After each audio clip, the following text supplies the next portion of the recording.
खली को अगर आप सोशल मीडिया पर फॉलो करते हो तो आपको पता है स्पेशली उनके इंस्टाग्राम पे कैसी कैसी अलग अलग तरीके की पोस्ट आती हैं, पता नहीं किस तरीके से वो पोस्ट होती हैं, उसके में हम ज़्यादा डीप नहीं जाएंगे। लेकिन शायद मुझे अब तक की उनकी पोस्ट की गई सबसे बेस्ट पोस्ट लगी। तो क्या हुआ, WWE 2 के जो गेम है उसकी उन्होंने एक वीडियो पोस्ट की है, और जैसे रोमन रेंस और पॉल हेमन की एंट्रेंस होती थी उसी वाली एंट्रेंस पे उन्होंने खुद को दिखा दिया WWE चैंपियन, और जो पॉल हेमन की तरह एक्नॉलेज करने वाला काम है वो रोमन रेंस कर रहे हैं। और भाई इतनी ज़्यादा ये वीडियो फनी लग रही है, इतनी ज़्यादा ही फनी लग रही है। इवन हमारे हमारे इंडिया में तो चलो पता ही है सबको, मैं इसको देख रहा था कि जो बाहर के रेसलिंग अकाउंट्स हैं उनके ऊपर भी ये पोस्ट हो रही थी, उनको तो पता नहीं है कि भाई क्या है ग्रेट खली के अकाउंट पे। तो बड़ा फनी सा लगा कि खली ने अपने आप को ऐसे चैंपियन दिखाया और पॉल हेमन की तरह एक्नॉलेज कर रहा है यहाँ पे रोमन रेंस, वो भी सोचो उला फाला वाली माला पहन के। तो ये अपने आप में एक बहुत फनी चीज़ है। और वेलकम है आपका वॉइस ऑफ रेसलिंग के वॉइस ओवर वाले एपिसोड में।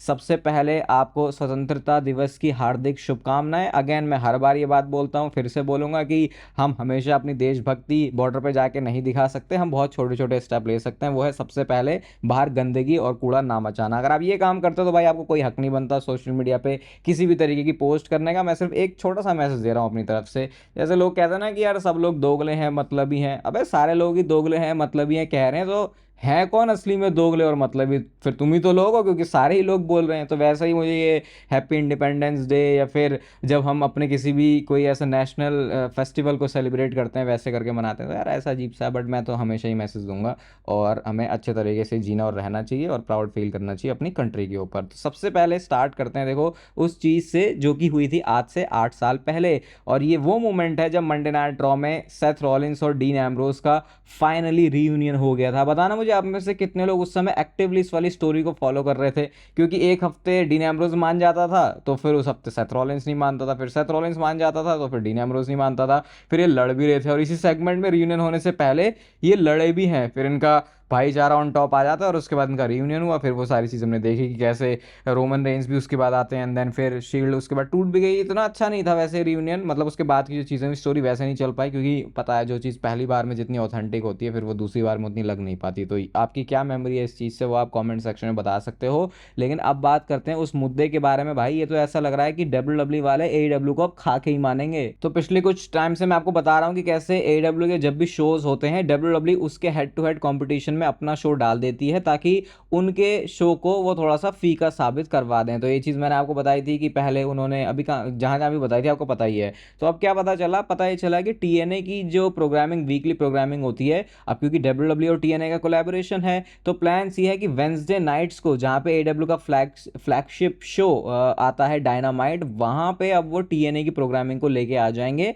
और अगेन आपको पता ही है जब कंपटीशन में होती है चीज़ें तो फिर AEW वहाँ से एक डिप तो लेगी ही। और पता ये भी चला कि ये जो WWE की स्ट्रैटेजी है ना, जो इतना ज़्यादा वो भी फोर्स कर रहे हैं चीज़ों को, वो इसीलिए कि क्योंकि वो नहीं चाहते कि एक बड़ी डील आने वाले टाइम में उनको मिले, क्योंकि एक टीवी डील जो है बहुत बड़ा रोल प्ले करती है। आप इस तरीके से अगर देखो कि जो बिजनेस है वो कैसे चल रहा है, तो वो चाहते हैं कि हम इस लेवल पे उनको लेके आ जाएं कि फिर जो नंबर 2 पर रेसलिंग प्रमोशन है वो TNA बन जाए, वो AEW ना रहे। और उसका रीज़न बिल्कुल सिंपल है कि AEW और WWE के जो रिश्ते नाते हैं वो तो बिल्कुल भी अच्छे हैं नहीं, लेकिन TNA और WWE के हैं। तो अब ये TNA को जो है थोड़ा सा अपने अंडर लेके और AEW से ऊपर उठाने की कोशिश कर रहे हैं, और क्योंकि TNA वाले तो WWE के साथ ही हैं तो अब ये ऐसा गेम खेल रहे हैं। तो कुछ टाइम पहले मैं आपको बता रहा था कि ये चीप बिजनेस मूव, वैसे बिजनेस में तो कुछ चीप होता नहीं है, पैसे कमाने के लोग कुछ भी करने लग जाते हैं, बट अगर आप वैसे एथिकली देखोगे तो लग रहा है भाई ये तो बिल्कुल इसे दबाने की कोशिश कर रहे हैं। फिर वही है, अगर आप WWE और WCW का देखोगे तो भाई ये तो बच्चों का खेल है, वो तो उस जमाने में क्या क्या करते थे। और जैसे आपको ये भी पता है कि AAA वाला जो प्रमोशन है उसको भी इन्होंने एक्वायर कर लिया। TNA को एक्वायर नहीं किया, उनके साथ कोलैब किया है। अगर आपके दिमाग में कंफ्यूजन चल रहा है तो अलग अलग डील है। तो जो AAA है वो WWE का पार्ट ही बन चुका है। तो अब पता ही चल रहा है कि वो जो है इसका लोगो वगैरह भी कुछ चेंज करेंगे, थोड़ा WWE वाली इसको फील देने वाले हैं, थोड़ा सा नया फ्रेश स्टार्ट करने के लिए, क्योंकि अब WWE के जब तुम अंडर में आ गए हो तो चीज़ें बहुत डिफरेंट तरीके से वर्क करेंगे। तो कुल मिला के प्रोफेशनल रेसलिंग को डोमिनेट WWE करती हुई आ रही है। पहले ऐसा लगता नहीं था कि एफर्ट डाल के कर रहे हैं, अब ऐसा लग रहा है कि ये पर्पसली काफ़ी सारी ऐसी चीज़ें कर रहे हैं जो कि इनको स्टैब्लिश कर सके टॉप पर, और जो इनके अगेंस्ट में लोग हैं उसको ये पूरी तरीके से ख़त्म कर दें। अभी कुछ वीडियो पहले मैंने आपको बताया था कि जो सैटरडे नाइट्स मेन इवेंट है वो एसएनएमई में हो सकता है, और इसीलिए क्योंकि वो एनबीसी का प्रोडक्ट है। फिर मैंने आपको बताया कि एडब्ल्यू के साथ जो कंपटीशन में उनको जाना है, तो वर्ल्ड्स एंड के लिए वो जो है इसको रख सकते हैं उसके अगेंस्ट में। बट अब फर्दर इसके बारे में अपडेट ये पता चले कि नहीं भाई, एनबीसी वाले पूरी जान लगा के लगे हुए हैं कि नहीं नहीं, जब एसएनएमई होगा जो कि एनबीसी यूनिवर्सल के ऊपर आता है जिसमें बहुत सारे एड्स आते हैं, वहीं पे जॉन सीना रिटायर हो। भाई गोल्डबर्ग की रिटायरमेंट हमने देख ली, सही बता रहा हूँ, ये बीच में एड्स बहुत, मतलब मैं ये नहीं, मतलब मैं ऐसे नहीं कहता कि एड्स क्यों आ रहे हैं, एड्स क्यों आ रहे हैं, एड्स तो आएंगे ही भाई। आप मतलब यहाँ पे आप सब्सक्रिप्शन लेके भी एड्स देखते ही हो, तो ऐसे तो ये पैसा कमाना ही इनको, उसके बारे में कुछ नहीं कर सकते। लेकिन ऐसी इंपॉर्टेंट चीज़ रिटायरमेंट जैसी चीज़, उसकी वजह से अगर शो के फॉर्मेट में बहुत फ़र्क पड़ जाता है ना, तब वो समस्या वाली बात हो जाती है। तो वैसा तो मैं नहीं देखना चाहूँगा, लेकिन अगर पैसे इन्होंने ज़्यादा ही कुछ दे दिए, क्या पता कुछ एक्स्ट्रा चंक पकड़ा दिया डब्ल्यूडब्ल्यू के हाथ में, तो भाई बहुत अच्छा चांस है कि एसएनएमई में एड्स के बीच में जॉन सीना का मैच होगा, और उसके बाद फेयरवेल स्पीच अपनी वो दे भी पाएंगे या नहीं, वो भी एक सवाल बन जाएगा। क्योंकि गोल्डबर्ग के केस में ऐसे ही होता है, बेचारे गोल्डबर्ग को तो किसी ने उसके बाद इतना भाव भी नहीं दिया, ना उनको किसी ने सॉरी बोला।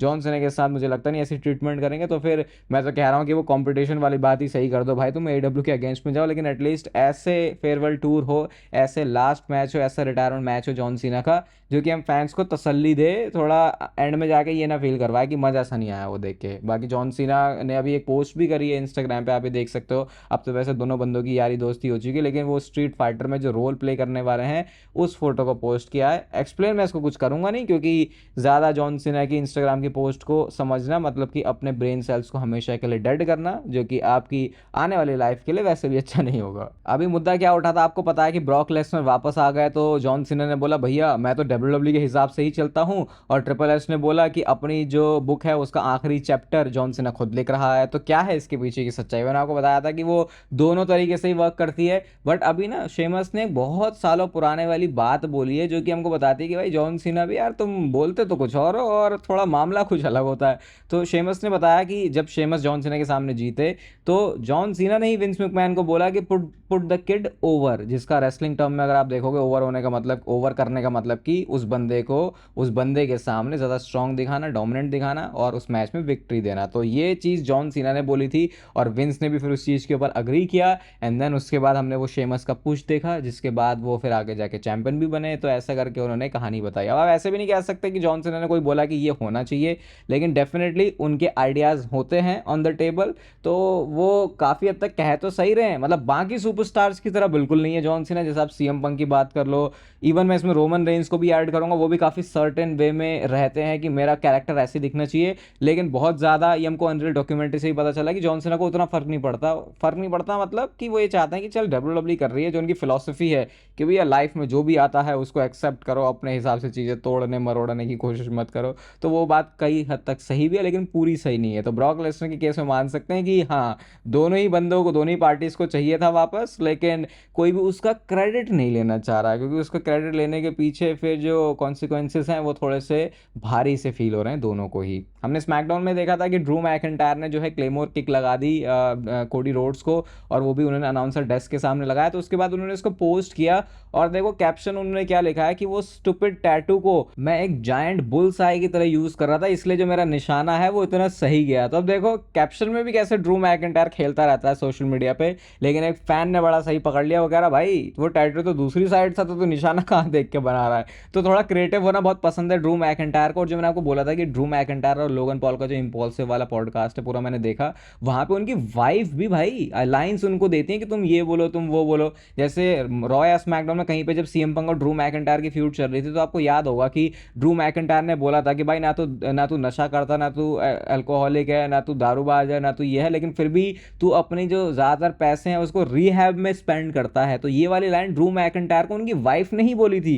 तो ये उस पॉडकास्ट में वो रिवील करते हैं। मैंने बोला बहुत सारी अंदर की बातें जो है वो पॉडकास्ट या फिर जब बंदे काफ़ी ज़्यादा कैजुअल होकर बात करते हैं, एक घंटा तो उनके मुंह से निकलती हैं। तो मतलब उनके बिल्कुल खून में ही है, दिन रात सुबह शाम जो है इनका यही चलता रहता है। वैसे ड्रू ने ये भी बताया कि उनकी वाइफ को रेसलिंग में कोई इंटरेस्ट नहीं है, वो तो बस कभी कभी वो मेरे को 2 चार बातें बोल देती है और फिर उसका कुछ मुझे चीज़ अच्छी लगती है तो फिर मैं उसको टीवी पे भी बोल देता हूँ, उसके बाद फिर हम लोगों को वो लाइन बहुत बढ़िया लगती है। तो कई बार ड्रू मैकिंटायर के मुंह से आप जो लाइनें सुनोगे उसमें हो सकता है कि उनकी धर्म पत्नी का हाथ हो। कल स्मैकडाउन होने वाली है और कल स्मैकडाउन के लिए कुछ चीज़ें डब्ल्यूडब्ल्यूई ने एडवर्टाइज करी हैं। कल रैंडी ओटन होंगे शो पर, ड्रू मैकिंटायर और कोडी रोड्स का मैच पॉसिबली कल हो जाएगा ऑफिशियल। बाकी मेलो डोंट मिस वर्सेस फ्रैक्सियम का मैच है, एक डीआईवाई और स्ट्रीट प्रॉफिट्स का भी मैच है, एलेक्सा ब्लिस और पाइपर नेविन भी आमने सामने आने वाले हैं। देखो भाई अब कल की स्मैकडाउन कैसी होती है। फिलहाल तो जो ज़्यादा नज़रें हैं वो स्मैकडाउन से लोग लगा रहे हैं कि भाई जॉन सीना और ब्रॉक लेसनर क्या करेंगे, लेकिन उनके स्टेटस के बारे में आपको कल ही बता चुका हूँ, तो वो अपने आप में एक डिफरेंट सब्जेक्ट है। होगन का रिसेंटली हमने देखा 10 बेल सल्यूट होता है, raw, SmackDown, NXT, even PLE में भी उनको मेंशन किया, उनको ट्रिब्यूट दिया। लेकिन हल्क होगन के बारे में ये पता चला भाई कुछ सुपरस्टार्स ऐसे हैं जिन्होंने बाहर उस 10 बेल सल्यूट में आने से मना कर दिया, और वो सुपरस्टार्स हैं रिया replay, Becky Lynch, Paul Heyman, new day. ये वो सारे लोग हैं जो कि इसका पार्ट नहीं बने। अब ये भाई इनकी अपनी पर्सनल थिंकिंग है, सोच है, क्या होना चाहिए था क्या नहीं होना चाहिए था उसके बारे में भी बात करके कुछ फायदा नहीं है। लेकिन रोमन रेंस भी नहीं थे वहां पे, और उसके पीछे रीजन कुछ डिफरेंट है। रोमन रेंस का केस ये नहीं है कि उनको आना नहीं था, उनको ये था कि ट्रिपल एच चाहते थे कि रोमन रेंस का जो कैरेक्टर हो प्रोटेक्ट हो, और वहां पे अगर वो खड़े होंगे तो वो थोड़ा उनके कैरेक्टर के हिसाब से जाएगा नहीं, इस वजह से रोमन रेंस को 10 बेल सल्यूट का पार्ट नहीं बनाया। और आई थिंक अगर मैं सही हूं तो ये वही शो है ना जहाँ पे सरप्राइज अपीयरेंस थी रोमन रेंस की, अगर पता नहीं मेरे को याद नहीं आ रहा। अगर वैसा भी था तो ऑब्वियसली अगर वहाँ पे खड़े होंगे तो फिर वो दिख जाएगा भाई कि रोमन रेंस तो यहाँ पे है, फिर जैसे उनको शो में बुक करना है वो चीज़ कर नहीं पाएंगे। बाकी आपका ओपिनियन क्या है इस चीज़ के ऊपर वो आप बता सकते हो। अभी भी लोगों को शांति नहीं मिल रही भाई, वो बंदा अब जा चुका है इस दुनिया से, अब जो भी है मतलब ठीक है, नहीं बात कर रहे इसके बारे में और ज़्यादा।